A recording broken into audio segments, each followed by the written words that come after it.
and I get to see this town through a lot of different lenses as a planning board member, as a business owner, as an educator, and I really feel like I have a good finger on the pulse of sort of the community needs and desires. And one of the things that I've noticed is that once I started delved into the area of politics, the way in which sometimes people perceive you is slightly different. And so what I would encourage residents to do for the remainder of this campaign is to really take a look at the individuals. I think every candidate up here tonight did a really great job of focusing on the issues that matter to Holly Springs. And really, they're really not partisan. You know, water and sewer and infrastructure are really not partisan issues.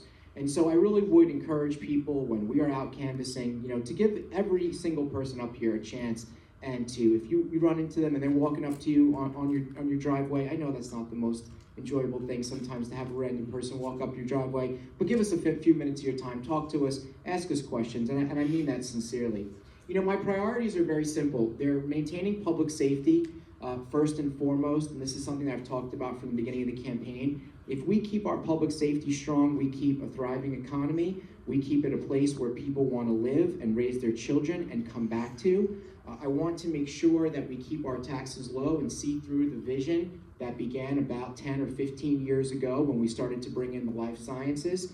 I want to make sure that we continue to foster great community events and services and make sure that all of our residents feel excited and happy to be part of this community, even if you're someone that's not out and about at every single community event. You know, I see a lot of people out at all the different events, ribbon cuttings and such, and not everyone is involved with every single one of those things, but we need to make sure we continue to have large-scale community events that people enjoy and come to, because that really brings us together. It gives us a sense of oneness and a sense of community.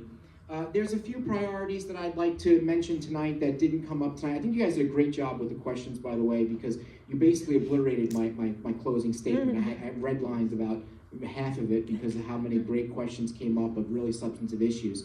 But one thing that I didn't get a chance to speak on tonight that I think would matter to most voters with families here is I talk often a lot about teen entertainment. It's something that I think is one of those service holes that I referenced tonight in some of the answers to my questions. I really would love to see us prioritize some teen entertainment, some family entertainment. I think there's a gap for those young people here from sort of like that early teen to late high school age of a place where they can go, hang out, and really socialize and enjoy themselves. Thank you all very much, and I'm about to run out of time, and I hope to see you on the campaign trail.